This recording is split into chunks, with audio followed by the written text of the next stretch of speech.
కేటీఆర్కి అది లేదు. కేటీఆర్కి పేషెన్స్ తక్కువ, ఫ్లయింగ్లు ఎక్కువ, ఆయన విమానాలు ఎక్కువ, ఆయన ఎంటర్టైన్మెంట్లు వేరు.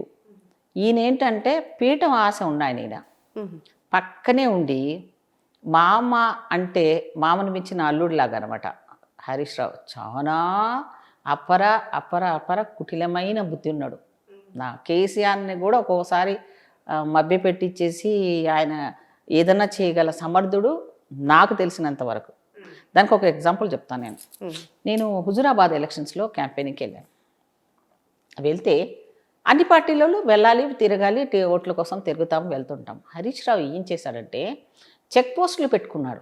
పెట్టుకొని ఇప్పుడు అక్కడ రిజిస్ట్రేషన్ అయిన ఆ హుజురాబాద్ లెవెల్లో ఉన్న డిస్ట్రిక్ట్ లెవెల్లో ఉన్న వెహికల్స్ కానీ పర్సన్స్ కానీ ఎంటర్ అవుతున్నప్పుడు తెలిసిపోతూ ఉంటుంది అక్కడ ఎవరు లోకల్, ఎవరు నాన్ లోకల్ అని. అలా వచ్చినప్పుడు అక్కడ ఉన్న చెక్ పోస్ట్ దగ్గర నుంచి ఆయనకి ఇన్ఫర్మేషన్ వచ్చేది. పలానా కాంగ్రెస్ వాళ్ళు ఈ లీడర్ వస్తున్నాడు, ఆ లీడర్ వస్తున్నాడు అంటే ప్రతి హోటల్ని బుక్ చేయించేసుకున్నాడమ్మా.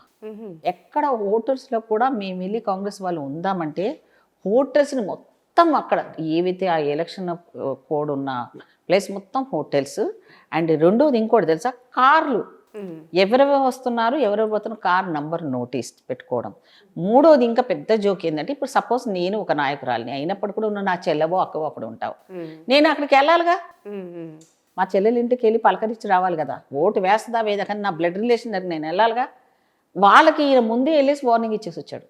ఏమని, ఈ ఎలక్షన్ అయ్యేంత వరకు మీ బంధువులు కానీ మీ బ్లడ్ రిలేషన్లు కానీ మీ ఇళ్ళలో వచ్చి ఉండడానికి వీలేదు, వేరే పార్టీ వాళ్ళని వాళ్ళకు వార్నింగ్ ఇచ్చినట్టు అక్కడ స్థానికులు నాతో చెప్పారు.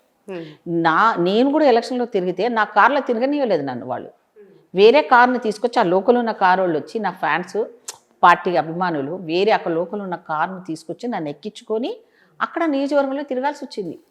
అంత ముదురు రాజకీయ నాయకుడు, అంత ఈజీగా రాజకీయాల్లో అంత సౌమ్యుడు, అంత నిజాయితీపరుడు అనేది లెక్కే లేదు. ఆయన ఎంత ఫ్రాడ్ అంటే కాగిచ్చిన రిపోర్ట్లను కూడా మార్చి దాన్ని వేరే రకంగా ప్రింట్లు తీసుకొచ్చి ఇదే కాగ్రిగేట్ అని చూపించే మహానుభావుడు ఆయన. అంటే ఇప్పుడు కవిత గతంలో కామెంట్ చేసింది దేవుడి చుట్టూ దెయ్యాలు ఉన్నాయి అని. అంటే ఇప్పుడు మీరు చెప్తున్నా నేను కూడా ఒప్పుకుంటా.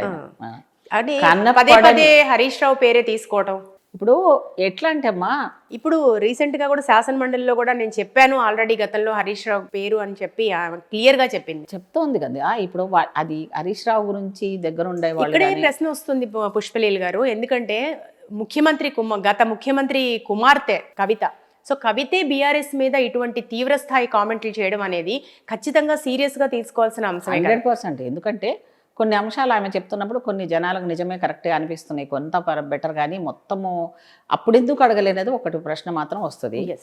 రెండవది ఏంటంటే ఈ అమ్మాయి ఇచ్చింది విత్ ఎవిడెన్స్తో ప్రూవ్ చేయగలగాలి. హరీష్ రావు లాంటి వాడిని మొదలుని ఎదుర్కోవాలంటే ఈ అమ్మాయికి మరి చాలా టెక్నికల్గా కూడా ఏమీ ప్రాబ్లమ్స్ రాకుండా చూసుకోవాలి అమ్మాయికి.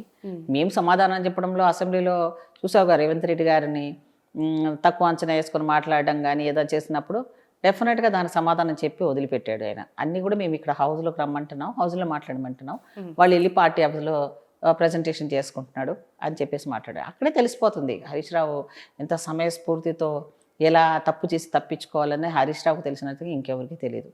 ఒక సమయంలో కేసీఆర్ అన్న కొద్దిగా కన్సిడర్ చేయొచ్చేమో కానీ హరీష్ రావుని అస్సలు చేయడానికి వీల్లేదు, నమ్మడానికే వీల్లేదు వాళ్ళ పార్టీలో ఎవరు కూడా. అందులో మళ్ళీ విభాగాలు అయిపోయినాయమ్మా, అందులో డివిజన్స్ వచ్చాయి. హరీష్ రావు గ్రూప్ వేరు, కేటీఆర్ గ్రూప్ వేరు, కవిత గ్రూప్ వేరు, మళ్ళీ పెద్దాయన గ్రూప్ వేరు. ఇప్పుడు కేటీఆర్ దగ్గర పోయినోడు హరీష్ రావు దగ్గర పోకూడదు. ఇది ఒక పెద్ద స్ట్రిక్ట్గా నడుస్తుంది ఇంటర్నల్గా. తెలుసా నీకు? ఇప్పుడు హరీష్ రావుతో తిరిగినోడు కేటీఆర్ దాంట్లో గ్రూప్లో కనపడాడు. ఒకడు కనపడ్డానికి రాత్రికే వానికి సెంటింగ్ ఉంటుంది. ఏం రా నువ్వు ఆడిపోయిన ఏందిరా, ఆడితో పోయేవేంది అని మాట్లాడుకుంటారంట. అందుకని ఇట్లా గ్రూపిజం చేయడం కూడా పార్టీకి డ్యామేజ్. అంటే మోస్ట్ జనాలతో కనెక్టివిటీ పెట్టుకొని వాళ్ళు న్యాయానో భయానో బెదిరించో ఏ రకంగానో చేసి కంట్రోల్ చేసుకున్నాడు హరీష్ రావు. కేటీఆర్ ఏంటంటే చాటింగ్లు లేకపోతే ట్విట్టర్లు, ఇలా ఆయనకు టైం దొరికినప్పుడు స్పందించడం, ఆయన మాట్లాడే మాటలు, ఇంకా ఆయన మాటలు ఎవరు వినే పరిస్థితులు అయితే ఇప్పుడైతే లేరు. ఎందుకంటే మొన్ననే ఈ జూబ్లీ హిల్స్ ఎలక్షన్ వాళ్ళ నాన్న పాపము ఇచ్చాడు టార్గెట్ హరీష్ రావుని కాదని. ఈయన నిజమేనా? కేసీఆర్ కూడా ఒక దశలో కామెంట్ చేశారు కేటీఆర్ ఫెయిల్ అవుతున్నాడు అని. 100%. ఇప్పుడు ఆయన ఒకప్పుడు మీకు గుర్తుందో లేదో అన్ని ఛానల్స్లో కనపడతాయి, ముఖ్యమంత్రి అయిపోతున్నాడు కేటీఆర్ అని. అప్పుడున్న వాళ్ళందరూ వెళ్ళి బొకేలు ఇచ్చి స్టేజ్ల మీదనే మా కాబోయే ముఖ్యమంత్రిని స్లోగన్స్ కూడా ఇచ్చారు. కానీ ఆయన ఇంటెలిజెన్స్ తెప్పించుకున్నాడు. అప్పటికే మా దగ్గర అంతా చిట్టా ఉంది, ఈయనది కాంగ్రెస్ వాళ్ళ దగ్గర, ప్రతిపక్షం దగ్గర చిట్టా ఉంది, కేటీఆర్ చిట్టా మొత్తం ఉంది. ఈయన ఎక్కడ ఉంటాడు, ఎక్కడ పడుకుంటాడు, అర్ధరాత్రికి ఎక్కడ వెళ్ళిపోతాడు, ఎవరితో ఎక్కువ టైం స్పెండ్ చేస్తాడు, ఏ కార్యక్రమాలు ఎక్కడ ఉంటాడు అనేది మాకు బాగా. ప్రతిపక్షం అంటే ఇంకా మరి అన్నీ ఉండాలి కదా, అన్నీ తీసుకున్నాం మేము, అన్నీ ఉన్నాయి. ఈ లోపల ఇంటెలిజెన్స్ రిపోర్ట్స్ పెద్ద ఆయన తెచ్చుకున్నాడు. అమ్మో ఈయన కనుక మనం డిక్లేర్ చేస్తే ఉన్న పార్టీ వాషౌట్ అయిపోతుంది, నా పార్టీ ఉండదేమని భయపడిపోయి మళ్ళీ ఆయన పెద్ద ఆయన బయటకు వచ్చి ఏమన్నాడంటే, నేను చచ్చిపోతున్నాను అన్నాడంటే. ఎవడన్నాడు?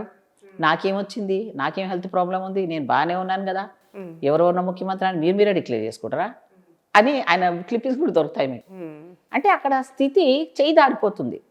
కాబట్టి ఆయన నాయకత్వాన్ని సొంత తండ్రే యాక్సెప్ట్ చేయలే కేటీఆర్ని. ఎందుకంటే ఈయన చేసే కార్యక్రమాలు ప్రజల కంటే అంటే ప్రజల దగ్గర తక్కువ, తన పర్సనల్ దాంట్లో ఎక్కువ ఉన్నాడు ఆయన.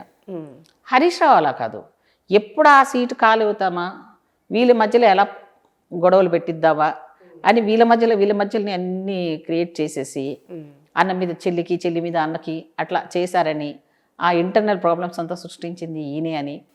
ఆ తర్వాత వాళ్ళ అమ్మను కూడా మధ్యలో పాపం లాగి, వాళ్ళ అమ్మ చెప్తేనే ఈమె వింటదని, వాళ్ళ అమ్మ కోసమే ఇది జరుగుతోందని, ఇట్లాంటి అన్ని సెంటిమెంట్స్ అంతా క్రియేట్ చేసింది ఈ హరీష్ రావు అని బయట తెలిసింది నాకు. సో చేయగల సమర్థుడు అలాంటివి. కాబట్టి ఫ్యూచర్లో కూడా ఈ పార్టీ మొత్తం ఉంటుందా, లేకపోతే ఈ హరీష్ రావు వల్ల మొత్తానికి పోతుందా అని భయపడుతున్నారు. అందులో కవిత భయం కూడా అదే. మొత్తానికి మా టీఆర్ఎస్ పార్టీ పోయింది, ఇప్పుడు బీఆర్ఎస్ అనేది ఎక్కడా లేదు, ఇది కూడా వాషౌట్ అయిపోతుందేమో, అంతకన్నా ముందే తేరుకొని మా నాన్న ఏమన్నా నన్ను పిలుస్తాడేమో. మీరు ఇప్పుడు చూడండి, ఒకవేళ ఏదన్నా జరిగిందే అనుకుందాం, కేసీఆర్ స్పందించి సరేలే బిడ్డ రా అని అన్నారు అనుకోండి, ఈమె లటుక్కుని వెళ్ళిపోతుంది. అప్పుడు ఈ డైలాగులన్నీ మనం విన్నోళ్ళ మన చెవులు దూరం. ఇంకో విచిత్రమైన విషయం ఏంటంటే, ఇక్కడ అసలు ఈ స్క్రిప్ట్ రేవంత్ రెడ్డి ఇవన్నీ పక్కన పెడితే అసలు బీఆర్ఎస్ లోనే వాళ్ళే ఇదంతా నడిపిస్తున్నారు, కేసీఆర్ నడిపిస్తున్నాడు అనే ఒక చర్చ కూడా జరుగుతోంది.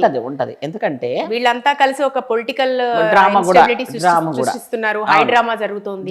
ఎందుకంటే టైం ఇప్పుడు ఈ విమర్శలు ఎంతవరకు యాక్సెప్ట్ చేయొచ్చు? 100% చేయొచ్చు. ఎందుకంటే వీళ్ళంతా అపర మేధావులు, జనాలు మోసం చేయడంలో వీళ్ళకి అందరికి పేటెంట్ రైట్స్ ఉన్నాయి.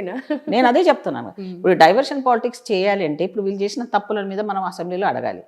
దానికంటే కవితను దాన్ని అలా పెట్టేస్తే అందరు దాని మీద డైవర్ట్ అయిపోతారు కదా, ప్రజల సమస్యలు గాలికి ఎరిగిపోతుంది.